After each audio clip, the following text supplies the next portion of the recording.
सम्मान की बात की है, पब्लिक ने सम्मान दिया है। क्या आपने पब्लिक को सम्मान दिया है? भाई अभी 6 महीने पहले चुनाव हुए थे तो जोड़ो भारत तेरा जोड़ो थी, 3 स्टेट साथ से निकल गए। अब 4 स्टेट का चुनाव है, चारों निकल जाएंगे तो क्या उसके बाद लेट के परिक्रमा करेंगे 29 में?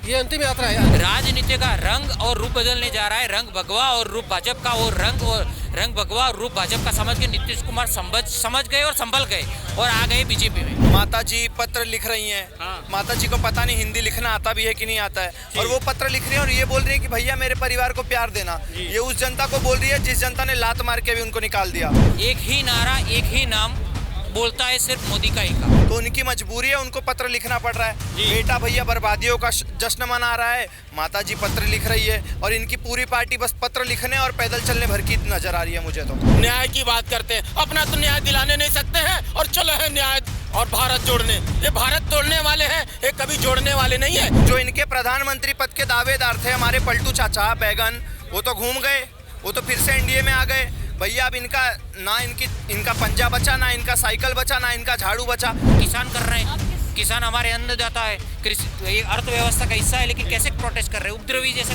कर रहे हैं प्रोटेस्ट, तो गलत है, पीसफुली करना चाहिए। राहुल गांधी कांग्रेस के ऊपर सबसे बड़े राहु हैं, और जब तक राहुल गांधी जी कांग्रेस में हैं तब तक किसी माई के लाल के अंदर हिम्मत नहीं है कि नरेंद्र मोदी को कोई हरा दे।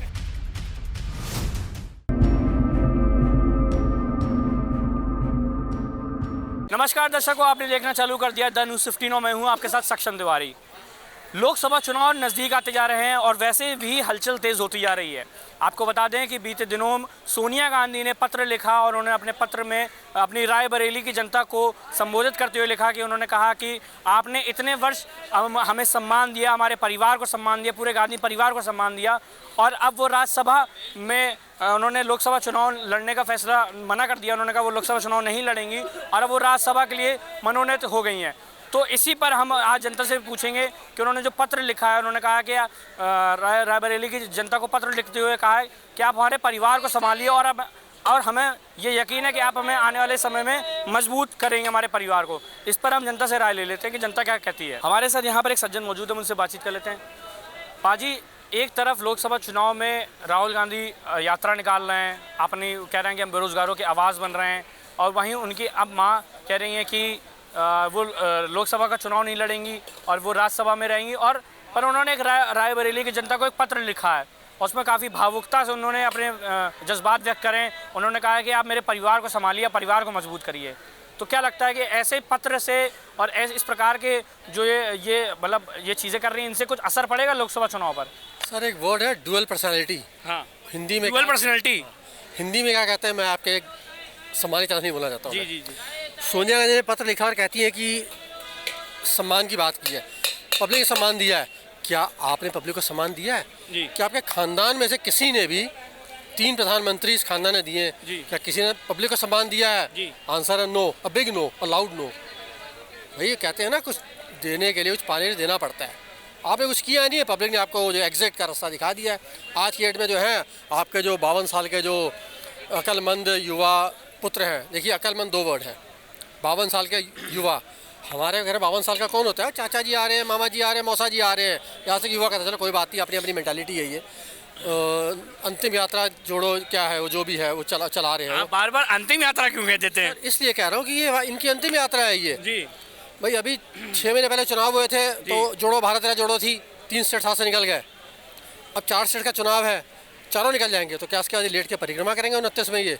ये अंतिम यात्रा है। आपको लगता है कि जिस हिसाब से इन्होंने पत्र लिखा, तो क्या कहीं ना कहीं कि सोनिया गांधी को डर है कि अब उनको वहाँ से जनता नहीं जिताएगी? क्या उनको डर का एहसास लग रहा है कि वो इस हिसाब से पत्र लिख रही हैं? वो कह रही हैं कि आप हमारे, क्योंकि वोट मांगना अलग चीज़ हो जाती है कि आप जाते हैं, आप मुख्य बात करते हैं, आप ना मैनिफेस्टो बताते हैं, पर पूरी एक वहाँ जो उनका गढ़ रहा है, कांग्रेस का गढ़ माना जाता है, वहाँ की जनता को पत्र लिखना और ऐसा बोलना कि आपने हमें बहुत सम्मान दिया, आपने हमारे परिवार को बहुत सम्मान दिया, तो अब आप हमारे परिवार को मजबूत करने का काम करें। तो क्या कहीं ना कहीं कांग्रेस को और सोनिया गांधी को डर लग रहा है? बिल्कुल डर लग रहा है। अभी कांग्रेस को पता चल गया है कि हमारी राजनीतिक नैया डूबने वाली है और बचा सकता है तो दक्षिण भारत बचा सकता है, साउथ इंडिया।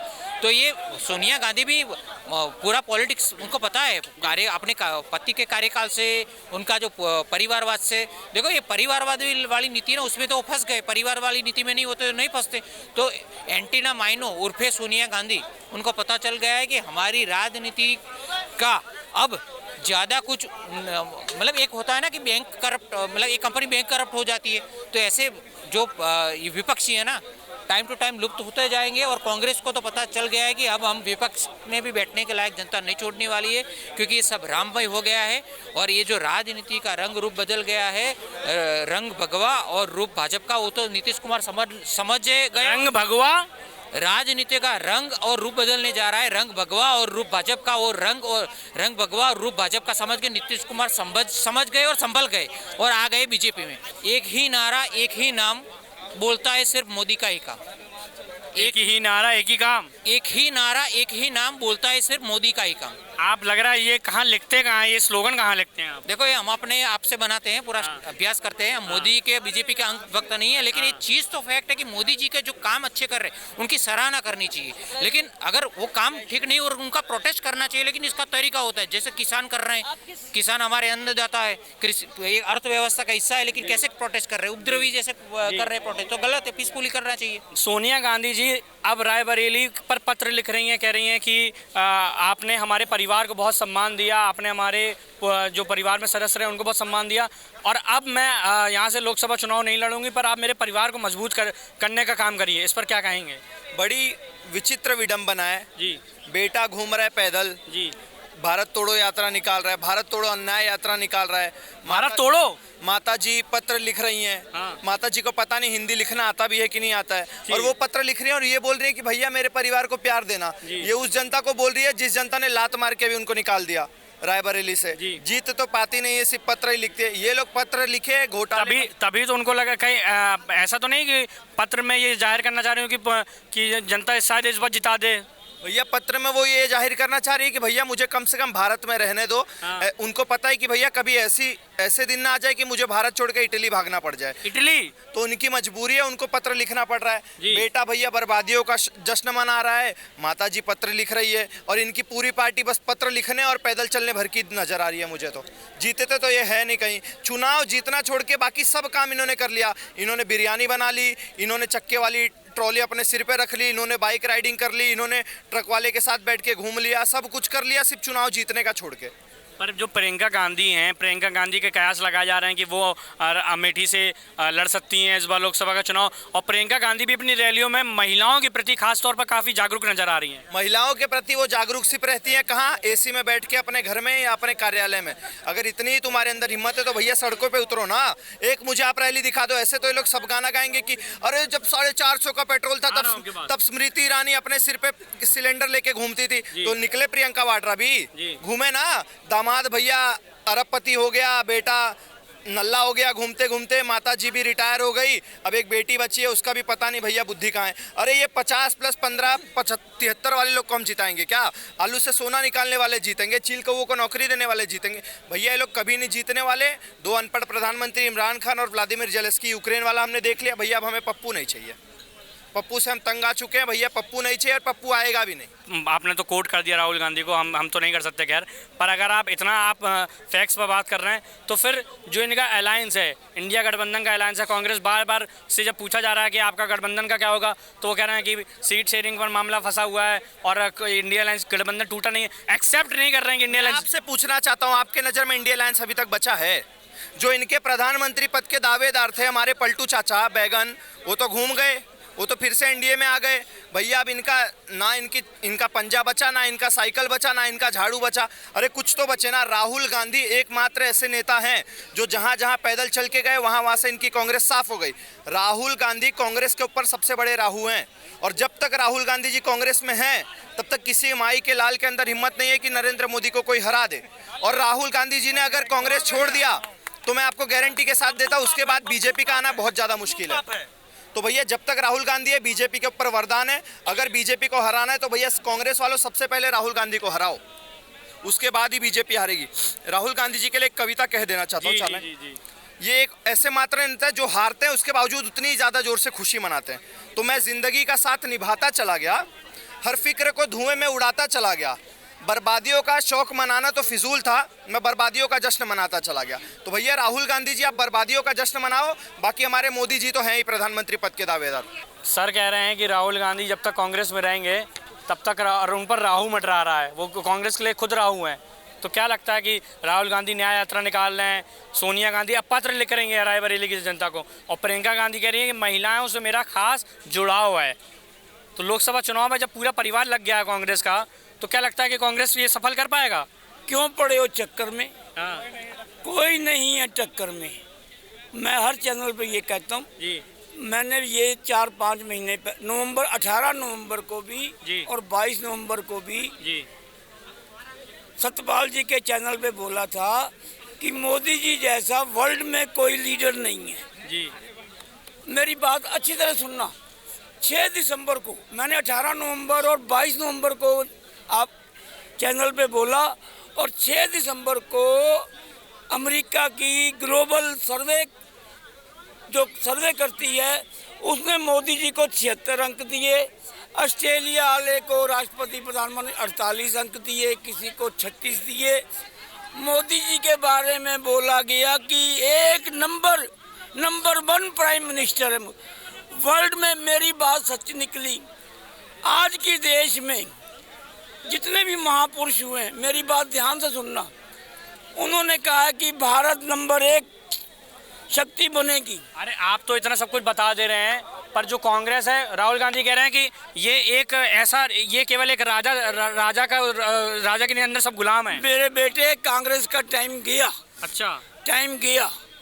आज से 500 साल पहले, 1000 साल पहले, 800 साल पहले, 800 साल पहले जितने महापुरुष हुए हैं, उन्होंने कहा भारत विश्व की शक्ति नंबर 1 बनेगा। हाँ। विदेशी ताकतें भारत को रोक रही हैं। हाँ। लेकिन ये धरती घूम रही है, ये घूम के उस सूर्य तक आ चुकी है। भारत हम जिंदा रहें ना रहें, आने वाले टाइम में भारत 1 नंबर शक्ति। अच्छा, अगर मोदी जी की इतनी लोकप्रियता है, मोदी जी इतने अच्छे हैं, तो फिर राहुल गांधी को न्याय यात्रा करने की क्या जरूरत है? राहुल गांधी अपना डीजल पेट्रोल बचाएं। मेरे बेटे राहुल गांधी न्याय यात्रा करते रहेंगे, मेरे मोदी जी शपथ ग्रहण कर लेंगे।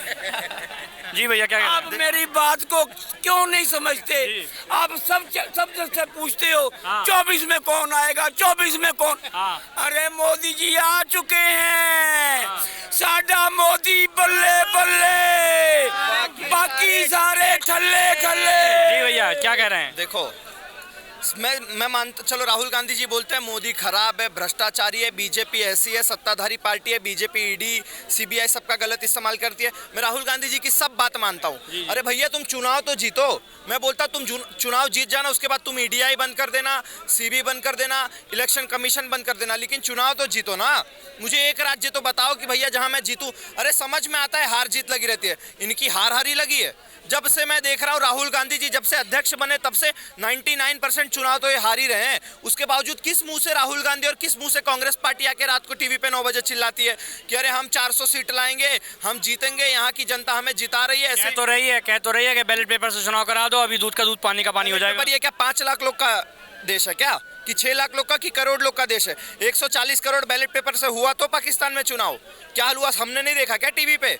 तो भैया हमें पाकिस्तान नहीं बनना, हमें भारत बनना है, विकसित भारत बनना है। और वो तुम्हारे बस की बात तो है तो नहीं। अब मैं वैसे शायर नहीं हूँ, लेकिन मोदी जी के लिए 4 लाइन कह देना चाहता हूँ। बिल्कुल। जमीन से उठ के उसने मंजिल को पाया है, आसमान को पकड़ के उसने अपने कदमों में झुकाया है। कोई क्या बिगाड़ लेगा उसका, जिस इंसान पे प्रभु श्री राम का साया है, और हर राज्य से उसने लात मार के इस कांग्रेस पार्टी को भगाया है। हम यहाँ पर और भी लोगों से यहाँ बातचीत करेंगे। पाजी, क्या लगता है, अभी इतनी आपने यहाँ चर्चा करी, और सन ने भी बताया कि कांग्रेस, एक ने बताया कि कांग्रेस में राहुल गांधी जब तक राहुल गांधी तब तक कांग्रेस पर राहू मंडराता रहेगा। तो ये इस प्रकार के बयान को कैसे देखते हैं? बिल्कुल सही बात बोले। हाँ। राहुल गांधी में अब काबिलियत नहीं है, काबिलियत की बात होती है। देखिए, मोदी जी का शासनकाल में हमें Ramayan express, Vande Bharat express, Amrit Bharat express, Mahakal express, ये सब देखने को मिल रहा है। और लता दीदी बोल दी थी कि भाई अपना जीवन काल मेरा धन्य हो गया। भारत रत्न लता दीदी बोली कि मेरा जीवन धन्य हो गया, अपने जीवन काल में नरेंद्र मोदी साहब जैसा ईमानदार प्रधानमंत्री मैंने अपने आंखों से देख लिया। तो अब जो है ना, देश जो है ना, पहले का प्रधानमंत्री को जो है ना बंदूक का मूठ से मार करके विदेश में स्वागत किया जाता था, और आज जो है ना, अच्छा, जब इतना आज का प्रधानमंत्री को विदेश में दूसरे देश का प्रधानमंत्री चरण छू करके आशीर्वाद लेकर के और उनको नरेंद्र मोदी साहब का स्वागत करता है, हमारे देश का प्रधानमंत्री को स्वागत करता है। बस इतना सा बदला है मेरा भारत। तो कांग्रेस में जो सोनिया गांधी पत्र लिख रही है रायबरेली की जनता को, कह रही है कि हमारे परिवार को आपने इतना सम्मान दिया है, इस बार भी प्यार दीजिए और संभाल लीजिए हमारे परिवार को, तो क्या लग रहा है कि इस पत्र के जरिए वो क्या कहना चाह रही हैं? अरे भैया, पहले ढक्कन बंद था, अब ढक्कन खुल गया। रामायण में गोस्वामी तुलसीदास जी बोले हैं, उग्रही अंत न होई निमाहू काल नेमी जबी रावण राहु। काल नेमी का भी भेद खुल गया, रावण का भी भेद खुल गया, और ये राहु का भी भेद खुल गया, जो अमृत पीने के लिए दौड़ गया था, है ना। जो समुद्र मंथन में जो अमृत निकला था ना, वो अमृत पीने के लिए देवता का वेश धारण कर करके राक्षस राहु दौड़ गया था अमृत पीने के लिए, तो उसका भेद खुल गया, मारा गया। वैसे काल नेमी राम राम राम राम जाप कर रहा था, उसका भेद खुल गया। भगवाधारी काल में उसका भेद खुला नहीं। प्रियंका गांधी भी तो कह रही हैं कि महिलाओं से हम खास लगाव रखते हैं और महिला सशक्त महिला इस बार कांग्रेस को काफी अच्छे वोटों से जिताएंगी। वैसे ही रावण का भी भेद खुल गया। रावण कहता था ना त्रिलोक विजयी, उसका भेद खुल गया। रे तो मामूली चोर है, माता सीता को चुरा करके ले गया था। तो ये प्रियंका गांधी जी आज कहती हैं कि मेरा नाक जो है ना मेरा दादी से मिलता है, मेरा आंख जो है मेरा आयरन लेडी दादी से मिलता है, मेरा चोंच जो है दादी से मिलता है। आपका चोंच अगर आपका दादी से मिलता है तो भारत देश को क्या फायदा होगा? पूछता है देश का एक आवाम, एक नागरिक पूछता है कि भारत देश को आपका चोंच जो आपका दादी से अगर मिलता है तो इस देश को क्या फायदा होगा? आज राहुल गांधी न्याय की बात करते हैं। इतना साल से उनका ग्रैंडफादर जो है ना रो रहे हैं, किलस रहे हैं, इलाहाबाद का जो है ना कब्रगाह में किलस रहे हैं, रो रहे हैं, खून के आंसू रो रहे हैं। अरे कांग्रेसियों, कोई तो आओ, मुझे न्याय दिलाओ।